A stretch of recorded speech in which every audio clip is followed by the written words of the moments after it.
വലിയ സന്തോഷം. ആദ്യം തന്നെ ഇവിടെ എത്തിച്ചേർന്ന എല്ലാ മാധ്യമ സുഹൃത്തുക്കൾക്കും ഒരുപാട് നന്ദി. ഞാൻ ഈ സിനിമയുടെ ഒരു പോസ്റ്റ് പ്രൊഡക്ഷൻ മാർക്കറ്റിംഗ് ക്യാമ്പയിൻ തുടങ്ങിയ കാര്യങ്ങൾ കൺസീവ് ചെയ്തപ്പോൾ എന്റെ മനസ്സിലുണ്ടായിരുന്ന ഒരു മാർക്കറ്റിംഗ് ഡിസൈൻ ഉണ്ട്. അത് പൂർണ്ണമായും എക്സിക്യൂട്ട് ചെയ്യാൻ സാധിക്കാത്ത ഒരവസ്ഥയിലാണ് ഞാൻ ഇന്ന് നിൽക്കുന്നത്. കാരണം പല കാര്യങ്ങൾ കൊണ്ടും പല തടസ്സങ്ങളുണ്ടായിരുന്നു. നമുക്കൊരുപക്ഷെ ഒരു അവസാനത്തെ ഒരാഴ്ചയൊക്കെയാണ് സത്യത്തിൽ എനിക്ക് എന്റെ മനസ്സിലുണ്ടായിരുന്ന കുറെ കാര്യങ്ങൾ എക്സിക്യൂട്ട് ചെയ്യാൻ സാധിച്ചത്. അതിന് നന്ദി പറയേണ്ട ഒരുപാട് പേരുണ്ട്. ഒന്ന് എന്റെ നിർമ്മാതാവ് ശ്രീ ആന്റണി പെരുമ്പാവൂർ, ശ്രീ ഗോകുലം ഗോപാലൻ സർ, കൃഷ്ണമൂർത്തി, ഗണേഷ് ഇവിടെ ഉണ്ടോ? ഇല്ല, ഗണേഷ് പിള്ളെ, അങ്ങനെ എന്നോടൊപ്പം നിന്ന് ഈ ഒരു വളരെ ചുരുങ്ങിയ സമയം കൊണ്ട് ഒരു ഇന്ത്യ ഒട്ടാകെ ഓടി നടന്ന് ഈ സിനിമയെക്കുറിച്ചുള്ള ഒരു അവയർനെസ് ഞങ്ങളാൽ കഴിയുന്ന വിധം എല്ലാ മുക്കിലും മൂലയിലും എത്തിക്കാനുള്ള ഒരു ശ്രമം ഞങ്ങൾ നടത്തിയിട്ടുണ്ട്.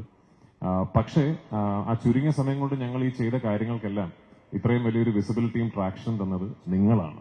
അതുകൊണ്ട് ഒരുപാട് നന്ദി എന്റെ മാധ്യമ സുഹൃത്തുക്കളോട്. ഈ സിനിമയെ ഇത്ര വലിയൊരു ആഘോഷമാക്കി മാറ്റി ഇതൊരു ഇൻഡസ്ട്രിയുടെ തന്നെ ഒരു മൈൽ സ്റ്റോൺ എന്ന രീതിയിൽ അതിനെ കണ്ട് ആ സിനിമയെക്കുറിച്ച് എന്നും സംസാരിക്കുകയും ആ സിനിമയുടെ ചർച്ചകൾ എന്നും സജീവമായി നിർത്തുകയും ചെയ്ത എല്ലാ മാധ്യമ സുഹൃത്തുക്കൾക്കും ഒരുപാട് നന്ദി. നിങ്ങളില്ലായിരുന്നുവെങ്കിൽ ഇന്നിപ്പോ ഇതുപോലെ ഇന്ത്യയിലെ എല്ലാ സ്ഥലത്തും ലോകമെമ്പാടും സിനിമാ പ്രേമികൾ ചർച്ച ചെയ്യുന്ന ഒരു സിനിമ റിലീസായി ഇത് മാറില്ലായിരുന്നു. ഒരു ചെറിയ സിനിമയാണ്. പിന്നെ എനിക്കിതിപ്പോ സത്യത്തിൽ എല്ലാ സംസ്ഥാനങ്ങളിലും പോയി അവിടെയൊക്കെ വാചാലമായി ഈ സിനിമയെക്കുറിച്ചും സിനിമയുടെ കൺസെപ്ഷനെ കുറിച്ചൊക്കെ സംസാരിച്ചിട്ട് തിരിച്ച് വീട്ടിൽ വന്നിട്ട് നിങ്ങളോടൊന്നും പറയാനില്ലാത്തൊരവസ്ഥയാണ്. നന്ദി പറയാനാണെങ്കിൽ ഒരുപാട് പേരോട് നന്ദി പറയാനുണ്ട്. ഞാൻ വെറും എന്റെ 3ാമത്തെ സിനിമ മാത്രം ചെയ്ത് അതിന്റെ റിലീസ് കാത്തു നിൽക്കുന്ന, ഇപ്പോഴും നമ്മുടെ തലതൊട്ടപ്പന്മാരുടെ മുന്നിൽ ഒരു പുതിയ സംവിധായകനാണ്. ഇപ്പോഴും ഒരു മലയാള സിനിമയിലെ ഏറ്റവും ജൂനിയർ മോസ്റ്റ് ഡയറക്ടേഴ്സിൽ ഒരാളാണ് ഞാൻ. അങ്ങനെയുള്ള എനിക്ക് ഇതുപോലൊരു പ്രോജക്റ്റ് ലീഡ് ചെയ്യാൻ അല്ലെങ്കിൽ കൺസീവ് ചെയ്യാൻ ഒരു ഓപ്പർച്യൂണിറ്റി കിട്ടിയെന്ന് പറയുന്നത് തന്നെ ഏതോ മുജ്ജന്മ സുഹൃതം എന്നായിട്ട് ഞാൻ കരുതുന്നുള്ളൂ. അതിന് ഞാൻ ആദ്യം നന്ദി പറയേണ്ടത് മുരളി ഗോപിയോടാണ്. എന്റെ ബ്രദർ, എന്റെ റൈറ്റർ, മൈ കോ ക്രിയേറ്റർ. ഞാൻ സംവിധായകനാകാൻ കാരണം ശ്രീ മുരളി ഗോപിയാണ്. അദ്ദേഹമാണ് എന്നോട് ഒരു കഥ പറഞ്ഞിട്ട് ഇത് രാജു സംവിധാനം ചെയ്യുന്നോ എന്ന് ചോദിക്കുന്നത്. ആ ചോദ്യത്തിലാണ് ലൂസിഫർ സംഭവിക്കുന്നത്.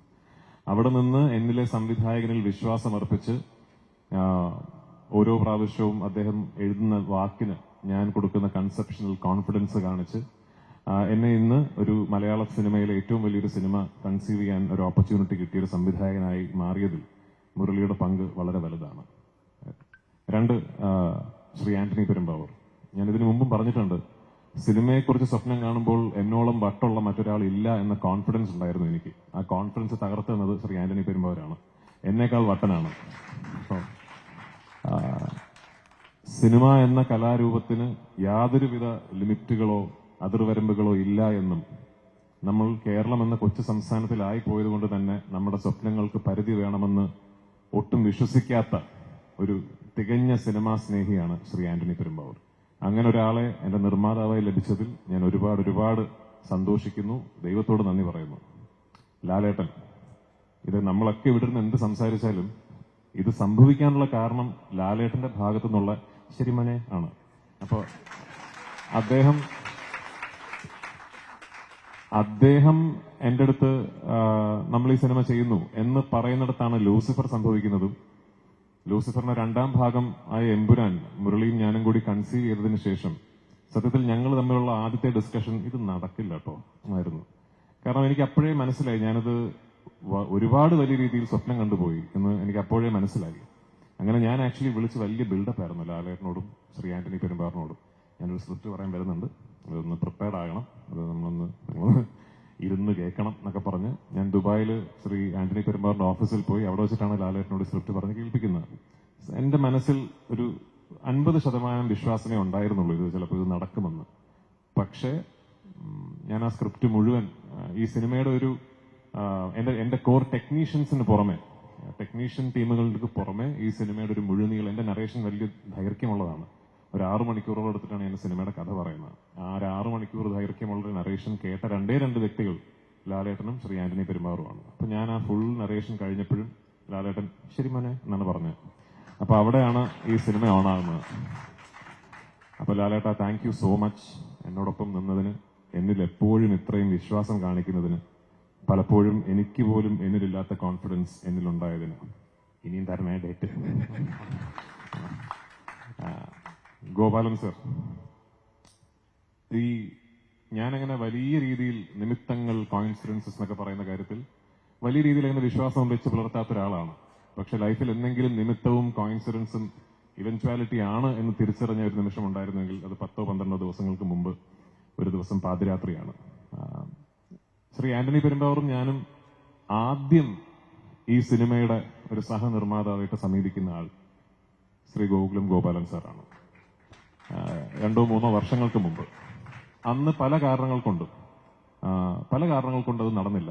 പക്ഷെ അത് നടന്നില്ല എന്നുള്ളത് കൊണ്ട് അങ്ങനെ ഒരു തെറ്റിപ്പിരിയലൊന്നും ആയിരുന്നില്ല. സാറ് പറഞ്ഞ പോലെ അതിനുശേഷം എപ്പോൾ സാറിനെ വിളിച്ചാലും, നമ്മൾ യാദൃശ്ചികമായി സംസാരിക്കാൻ ഇടയായാലും, കൃഷ്ണമൂർത്തി എന്നെ കാണാനിടയായാലും, എങ്ങനെ പോകുന്നു ഷൂട്ടിംഗ്, എന്തായി, എവിടം വരെ എത്തി എന്നുള്ള അന്വേഷണങ്ങൾ എപ്പോഴും സാറിന്റെ ഭാഗത്തു നിന്നുണ്ടായിരുന്നു. ഞാൻ നേരത്തെ പറഞ്ഞ പോലെ ഒരുപക്ഷെ നിമിത്തമായിരിക്കും കറങ്ങിത്തിരിഞ്ഞ് എത്രയോ വർഷങ്ങൾക്ക്, മാസങ്ങൾക്ക് ശേഷം ഇത് ഒരു ഗോകുലം ആശീർവാദ് സിനിമയായി തന്നെ സിനിമാ പ്രേമികൾക്ക് മുന്നിൽ എത്തണം എന്നുള്ളത് ഒരു നിമിത്തമായിരിക്കും. അപ്പൊ അതിന് ഒരു പ്രതിസന്ധി ഘട്ടത്തിൽ ഒരു ഫോൺ കോളിന്റെ അടിസ്ഥാനത്തിൽ സാർ ഇത്രയും വലിയൊരു തീരുമാനമെടുത്ത് ഈ സിനിമയിലും എന്നിലും ഈ ടീമിലും കാണിച്ച വിശ്വാസത്തിന് ഒരുപാട് നന്ദി. Thank you so much. ഞങ്ങൾ എല്ലാവരും കളക്റ്റീവായിട്ട് വലിയ രീതിയിൽ സ്വപ്നം കണ്ട ഒരു സിനിമയാണത്. ഇത് ഒരു ഇൻഡസ്ട്രിയുടെ പ്രതിനിധി, മഞ്ജു പറഞ്ഞ പോലെ ഒരു ഇൻഡസ്ട്രിയുടെ പ്രതിനിധി എന്ന നിലയ്ക്ക് എനിക്ക് തോന്നുന്നു ഒരു ഇൻഡസ്ട്രി ഒട്ടാകെ തന്നെ ഒരുപാട് സ്വപ്നങ്ങൾ ഒളിപ്പിച്ചു വെച്ചിരിക്കുന്ന ഒരു പ്രോജക്റ്റാണത്. നാളെ 27-ാം തീയതി ആ പ്രതീക്ഷകൾക്കൊത്ത് ഞങ്ങൾക്ക് ഉയരാൻ സാധിച്ചാൽ ഒരുപാട് പുതിയ വാതിലുകൾ, ഒരുപാട് പുതിയ വഴികൾ മലയാള സിനിമയ്ക്ക് മുമ്പ് തുറക്കപ്പെടാൻ സാധ്യതയുള്ള ഒരു സംഭവമായേക്കാം ഈ സിനിമയുടെ ഒരു വിജയം എന്ന് പറയുന്നത്. അപ്പൊ എനിക്ക് ഒരു പ്രാർത്ഥനയുള്ളൂ, അങ്ങനെ ഒരു വിജയം ഈ സിനിമയ്ക്ക് കിട്ടട്ടെ എന്നും, ഈ സിനിമയുടെ വിജയത്തിൽ നിന്ന് ഇനി ഒരുപാട് സ്വപ്നം കാണാനും ഒരുപാട് വലിയ രീതിയിൽ സിനിമയെക്കുറിച്ച് ചിന്തിക്കാനും എന്നേക്കാൾ കഴിവുള്ള, എന്നേക്കാൾ അതിന് അർഹതയുള്ള എത്രയോ സംവിധായകർക്കും തിരക്കഥാകൃത്തുകൾക്കും കഴിയട്ടെ. അവർക്ക് അതിനുള്ള ധൈര്യം വരട്ടെ. അവർക്കും ഉണ്ടാകട്ടെ ഒരു ആന്റണി പെരുമ്പാവൂർ, ഒരു ഗോകുലം ഗോപാലൻ, ഒരു മോഹൻലാൽ എന്ന് ഞാൻ ആശംസിക്കുന്നു.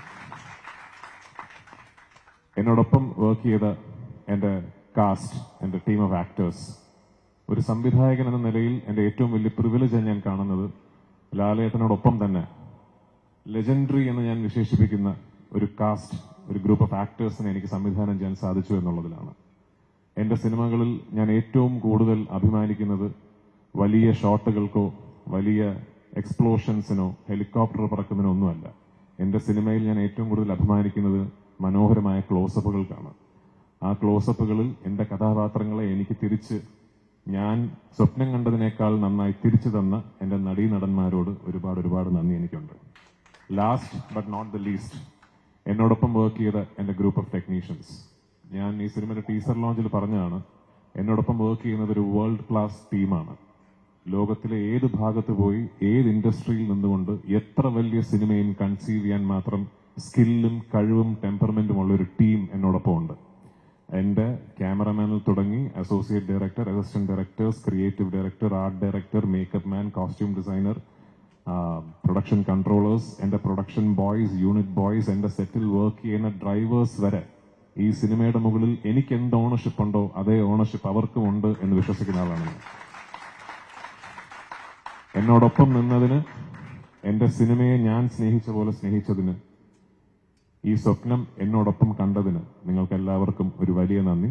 നാളെ ഞങ്ങളുടെ ഈ വലിയ എഫേർട്ടിനെ ഇരുകൈയും നീട്ടി സ്വീകരിക്കണമെന്നും നിങ്ങളുടെ എല്ലാവരുടെയും പ്രോത്സാഹനവും അനുഗ്രഹവും ഈ സിനിമയ്ക്ക് ഇപ്പോൾ ഉണ്ടാകണമെന്നും വിനീതമായി അഭ്യർത്ഥിച്ചുകൊണ്ട് എന്റെ വാക്കുകൾ ഞാൻ ഉപസംഹരിക്കുന്നു. നന്ദി. സോറി, ഞാൻ സംസാരിച്ചുകൊണ്ടിരുന്നപ്പോൾ ഇങ്ങോട്ട് കയറി വന്ന കുറച്ച് ആൾക്കാരുണ്ട്. അപ്പൊ എനിക്ക് ഒരു വാക്ക് അവരെ കുറിച്ച് പറയണം. ഈ സിനിമയുടെ മാർക്കറ്റിംഗ് നമുക്ക് തുടങ്ങാൻ സാധിച്ച ദിവസം മുതൽ എന്റെ മനസ്സിലുള്ള കുറച്ച് കാര്യങ്ങളെങ്കിലും നമുക്ക് പുൾ ഓഫ് ചെയ്യാൻ സാധിച്ചതിന്റെ പിന്നിലെ പ്രയത്നത്തെക്കുറിച്ച് ഞാൻ പറഞ്ഞു. ഒന്ന് കൃഷ്ണമൂർത്തി, ഗണേഷ്, ഓഫ് കോഴ്സ് എന്റെ നിർമ്മാതാക്കൾ. രണ്ടുപേരും എനിക്ക് എടുത്ത് പറയേണ്ടതായിട്ടുണ്ട്. ഒന്ന് ആശിഷ് ആന്റണി, അനീഷ ആന്റണി. ഒന്ന് എണീറ്റ് വെക്കും. ആന്റണി പെരുമാറിന്റെ മക്കളാണ്. അച്ഛന്റെ എല്ലാ ഗുണങ്ങളുമുള്ള, അച്ഛന്റെ കുഴപ്പങ്ങളൊന്നും ഇല്ലാത്ത രണ്ടുപേരാണ്. ഇവരാണ് ഉറങ്ങിയിട്ടില്ലെന്ന് കുറച്ച് ദിവസമായിട്ട് കേട്ടോ. ഞാനും ഉറങ്ങാൻ സമ്മതിച്ചിട്ടില്ല. രാത്രി 2 മണി 3 മണിക്കൊക്കെ ഞാനിങ്ങനെ ശല്യപ്പെടുത്തിക്കൊണ്ടിരിക്കും. Thank you for all the support. നിങ്ങളില്ലായിരുന്നെങ്കിൽ ഇതെനിക്ക് പുൾ ഓഫ് ചെയ്യാൻ പറ്റില്ലായിരുന്നു. അതുപോലെ തന്നെ സജീവ്, ഭയങ്കര ഫാൻസ് ആയിരിക്കുമല്ലോ മോഹൻലാൽ ഫാൻസിനിടയിൽ. സജീവ് ഉണ്ട്, ഉറങ്ങിയിട്ടില്ല സജീവൊക്കെ. വിപിൻ ഇവിടെ, വിപിൻ എന്റെ ടീം പെർഫാക്റ്റീവ് ഹെഡ് ചെയ്യുന്ന ആളാണ്.